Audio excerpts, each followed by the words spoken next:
are three that bear witness in earth, the spirit, and the water, and the blood, and these three agree in one.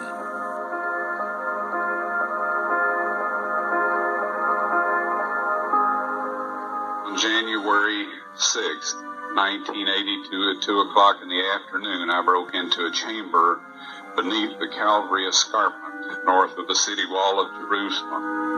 In that chamber is the Ark of the Covenant, the table of showbread, and several other things that I didn't see.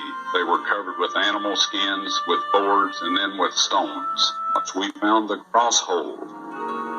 If you read in the book of Matthew and the Gospels where it talks about Christ's death, it says the earth shook violently and the rocks were rent. Right to the left of the cross hole, at the base of where Christ died on the cross, the rock was rent. After Christ died, and the centurion stuck his spear into Christ's spleen, and the blood and water came out, it went down through that crack. It went on to the mercy seat of the Ark of the Covenant that God had arranged to be hidden in that chamber 600 years before Christ died. The Ark of the Covenant is a secret gold-covered object known to the Jews, Christians, and also the Muslims. It has also been made known to a wider audience by being depicted in various movies. The oldest text written about it is the Torah, found in the Jewish Tanakh and in the Old Testament of the Bible. It tells us about the supreme God, the one who claimed to be the creator of planet Earth. He wrote 10 laws on 2 tables of stone. These stones were then placed into a gold-covered chest. The chest itself was then closed with a seat or lid with 2 cherubims, one on each side of the lid. The ark was used for 2 different purposes. It was above this seat the creator of the earth would manifest himself, as the law and the ark functioned as a throne for the creator. Secondly, it was put into a sanctuary system along with other holy objects.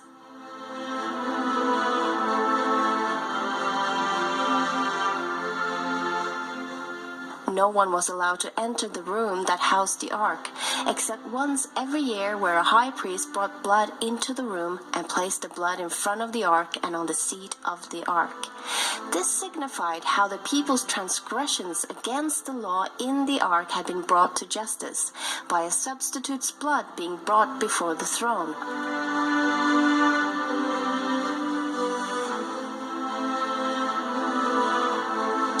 It was later moved to the first temple in Jerusalem. Sometime before the Babylonians besieged the city and destroyed the temple, it is assumed that it was hidden or that it disappeared. A man by the name of Ronald Wyatt had started praying to God to use him to show the world that the Bible was true. Ron had already been looking into the flood story and investigated the possible remains of Noah's Ark.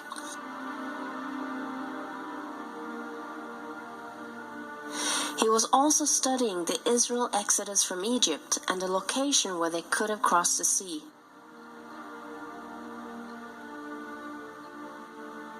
Finding several old Egyptian chariot wheels, it was on one of the diving trips he ended up traveling by Jerusalem on his way home. He was walking along the cliff face with a new acquaintance when his hand suddenly went up on his own, and his hand pointed to a place where some debris and trash was lying in front of the cliff. Without understanding why or how, he heard himself say, "There is Jeremiah's grotto, and the Ark of the Covenant is there."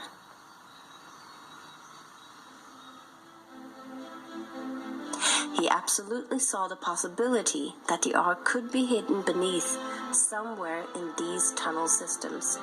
He was convinced that God himself had inspired him to find it. Ronald started excavating with his 2 sons in the place where his hand had pointed.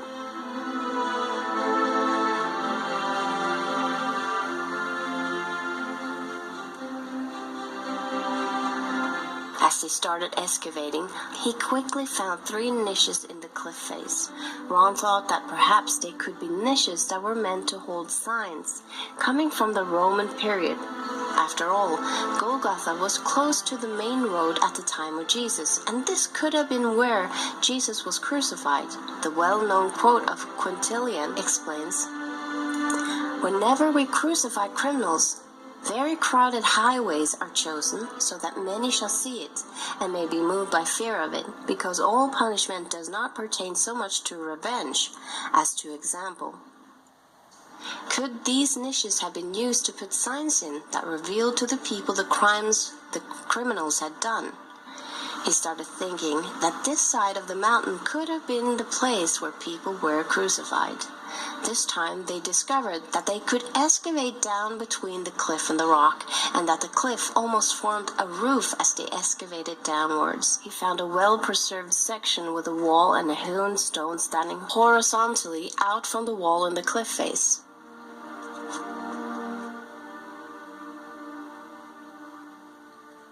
A few feet in front of it, he noticed a square rock that didn't look like a natural-shaped rock. He carefully picked it up and found a squarish hole chiseled into the bedrock underneath. Could this have been a cross hole? As he examined this hole and cleared away the dirt around it, he discovered that it had a large crack extending out from it. It appeared that the hole was chiseled into a platform in the bedrock. In front, on a lower level, he found several other crossholes. The crosshole extended 23 inches into solid bedrock, while the crack appeared to extend much deeper. Ron found coins in the building structure dating back to 135 AD and before, but none after.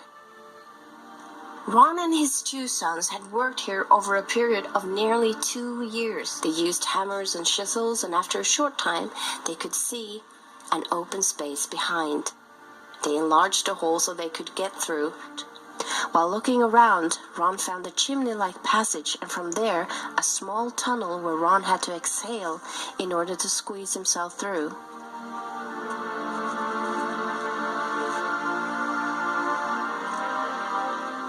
He then noticed a stalactite about 16 inches long in front of the cliff wall.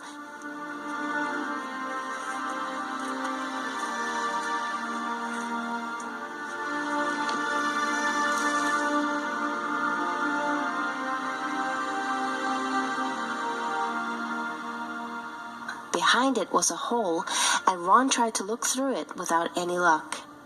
So he enlarged it a little and could see a cave inside. But it didn't look too promising and appeared to be a cave full of rocks. He enlarged the hole enough for his helper to crawl in, but he came quickly out again with a terrified look on his face, crying, "What is in there? What is in there? I'm not going back in there." And then he tried to get out of the cave system as fast as he could. Now Ron realized that there might be something there and enlarged the hole enough for him to squeeze himself in. It was now January the 6th, 1982. There was about 18 inches of clearance between the rocks and the ceiling.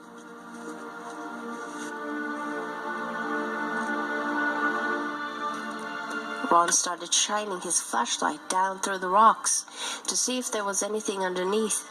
He saw some dry, rotten timbers, and under it some dry, rotten animal skins that turned into powder when he touched it. He then saw something reflecting back, something shiny and golden.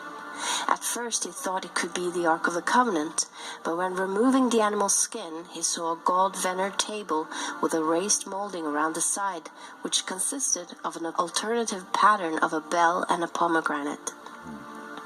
Ron felt sure this had to be from the first temple, or the missing tabernacle furniture, and could be the original table of showbread. He then started to investigate the chamber more closely and looked around. He used his light and noticed a crack in the ceiling. Climbing closely to the rocks to the rear of the chamber, he saw a stone case right underneath the crack.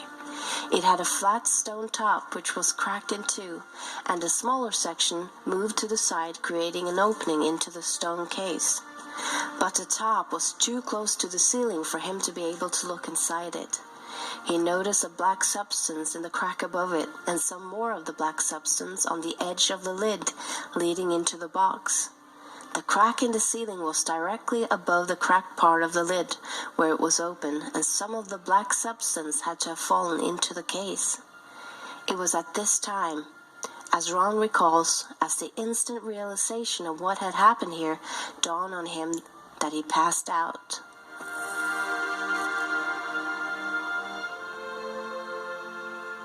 When he realized that the crack in the ceiling was the end of the crack extending from the crosshole found in the elevated platform many feet above him, and the black substance was blood that had fallen through the crack and into the stone case, he knew the ark was in the stone case.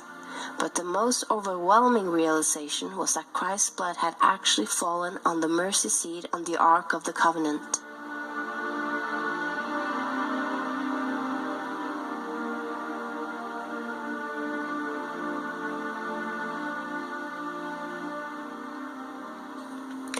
Ron was passed out for some time. He later came back to the cave and managed to confirm that it really was the Ark of the Covenant.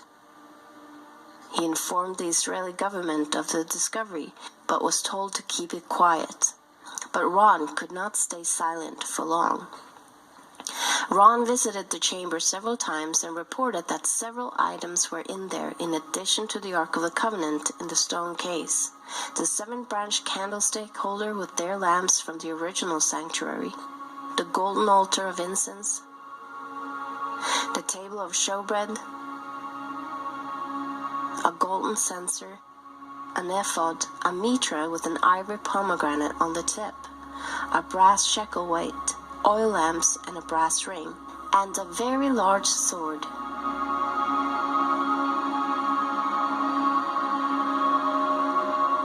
Ron had a laboratory in Israel analyze the blood remains he had found in the crack and on the mercy seat of the ark. The results shocked them beyond anything. First of all, in this analysis, I took the blood into a laboratory in Israel. I just said, please examine this blood and tell me what you can tell me about it. All right? They said, well, look, we're going to reconstitute it. We're going to put it in normal saline and keep it at body temperature for 72 hours with gentle swirling. All right, that's their business. That's great. I said, now I want to be there when you check it out. They said, fine. So I was back.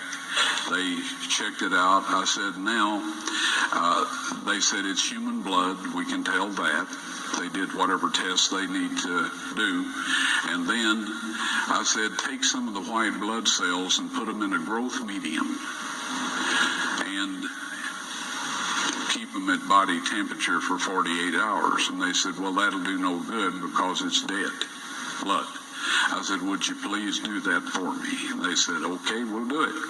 So anyway, I said, I want to be there when you take it out and examine it.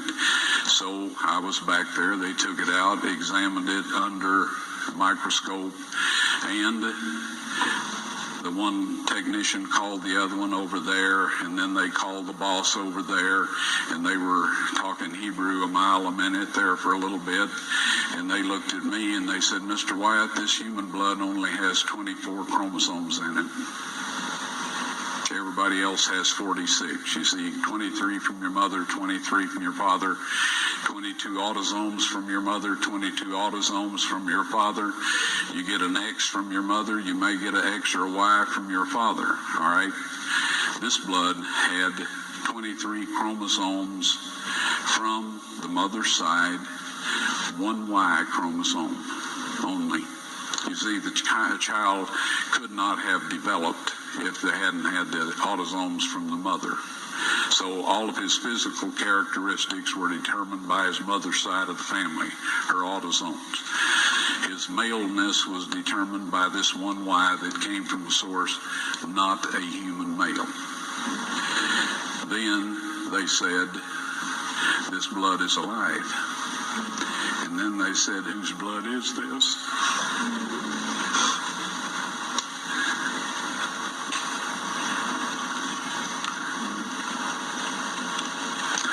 said, it's the blood of your Messiah.